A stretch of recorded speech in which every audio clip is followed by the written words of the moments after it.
दरभंगा में राहुल गांधी और तेजस्वी यादव की वोटर अधिकार यात्रा के समय पीएम नरेंद्र मोदी के खिलाफ अपशब्द कहने के मामले में पुलिस ने आरोपी को गिरफ्तार कर लिया है। उसकी पहचान भी सार्वजनिक हो चुकी है। उसके कामकाज के बारे में भी जानकारी सामने आई है। वीडियो फुटेज के आधार पर पुलिस ने कार्रवाई करते हुए उसे धर दबोचा है। आखिर कौन है ये आरोपी, क्या है इस विवाद की असल कहानी, ये मैं आपको बताती हूँ। वोटर अधिकार यात्रा के समय दरभंगा में राहुल गांधी और तेजस्वी यादव के मंच से पीएम नरेंद्र मोदी और उनकी स्वर्गीय मां के खिलाफ आपत्तिजनक भाषा का इस्तेमाल किया गया था। वायरल वीडियो में वोट चोर, गद्दी छोड़ जैसे नारे और अभद्र टिप्पणियां सुनाई दी थी। इसके साथ ही पीएम मोदी की मां के लिए अपशब्दों का इस्तेमाल किया गया था। राहुल गांधी और तेजस्वी यादव की वोटर अधिकार यात्रा के मंच से पीएम नरेंद्र मोदी और उनकी माताजी के खिलाफ अभद्र शब्दों ने सियासी भूचाल ला दिया। इस मामले में सियासी हंगामा हुआ और अब दरभंगा की सिमरी पुलिस ने आरोपी को गिरफ्तार कर लिया है। आरोपी रिजवी उर्फ राजा का वीडियो सामने आया और वीडियो फुटेज के आधार पर उसकी गिरफ्तारी होती है। बताया गया कि पंचर दुकान चलाने वाला रिजवी कांग्रेस का पदाधिकारी नहीं बल्कि स्थानीय नेताओं का समर्थक है।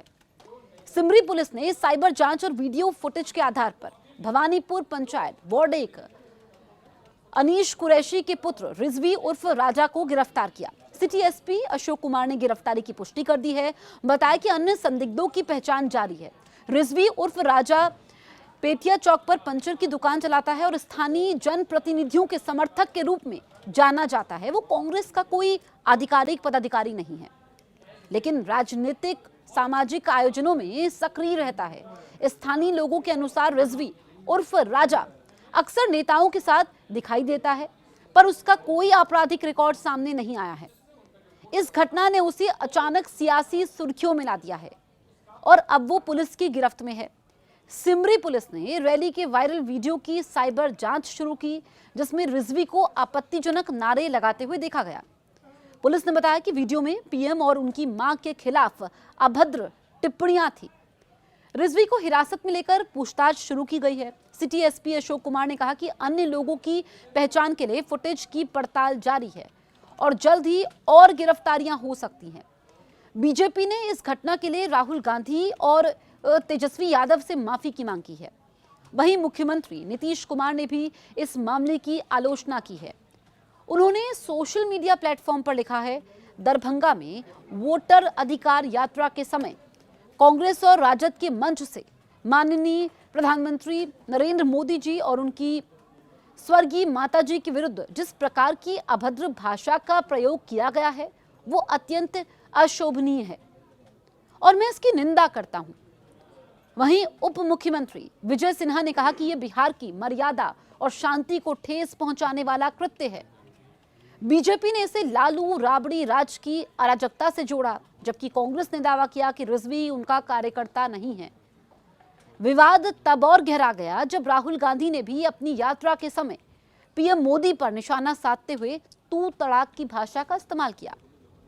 इसको लेकर बीजेपी आक्रामक हो गई और राहुल गांधी और आरजेडी पर तीखा हमला बोला।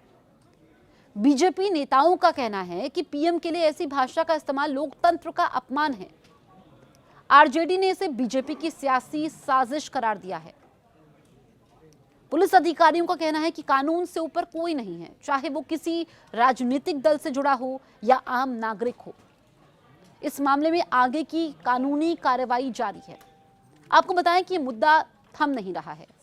आज जो पटना से तस्वीरें सामने आई, जिस तरीके से कांग्रेस और बीजेपी के कार्यकर्ता भिड़ते हैं, एक दूसरे पर पत्थर चलाते हैं, लाठियां भांजते हैं, वो तस्वीर सबने देखी। दरअसल बीजेपी का इस पूरे मुद्दे पर कहना यह है कि कांग्रेस के बड़े नेताओं को माफी मांगनी चाहिए, राहुल गांधी को माफी मांगनी चाहिए। आरोपी की तो गिरफ्तारी हो चुकी है जिसने अभद्र भाषा का इस्तेमाल किया, टिप्पणी की, लेकिन बीजेपी का कहना है कि यह काफी नहीं है। कांग्रेस के बड़े नेताओं की शह पर यह सब हो रहा है। एक तरफ कांग्रेस ने पल्ला झाड़ दिया है। कांग्रेस ने कहा कि जो आरोपी है वो कांग्रेस का कार्यकर्ता नहीं है, लेकिन आज बीजेपी ने इसको लेकर के सुबह प्रोटेस्ट किया। कांग्रेस की दफ्तर की तरफ वो बढ़ रही थी और उसके बाद हमने देखा कि जमकर पत्थरबाजी होती है, हालात बेकाबू हो जाते हैं। चप्पे चप्पे पर पुलिस की तैनाती थी, पुलिस से भी कार्यकर्ता उलझ जाते हैं और बीजेपी इस मुद्दे को छोड़ने वाली नहीं है। बीजेपी का यह कहना है कि जिस तरह की भाषा का इस्तेमाल कांग्रेस के नेता करते हैं, कार्यकर्ता करते हैं, कांग्रेस की शह पर करते हैं, पीएम मोदी पर निशाना साधते हैं, और ऐसी भाषा का जो इस्तेमाल हो रहा है ये लोकतंत्र के खिलाफ है और ऐसे में माफी मांगनी चाहिए। जो ये कार्रवाई हुई है, जो गिरफ्तारी हुई है राजा की, ये काफी नहीं है। आपको बताएं कि इस साल के बिहार विधानसभा चुनाव से पहले ये जो विवाद है, इस विवाद ने सियासी माहौल को और ज्यादा गर्मा दिया है। बीजेपी इसे नीतीश कुमार और नरेंद्र मोदी के विकास कार्यों के खिलाफ विपक्ष की नकारात्मक रणनीति बता रही है। कांग्रेस और आरजेडी इसे सियासी हमले के रूप में देख रहे हैं। इस घटना का मतदाताओं पर क्या प्रभाव पड़ेगा, ये तो आने वाले समय में साफ होगा। कुछ समय और इंतजार करना होगा, उसके बाद तस्वीर साफ होगी।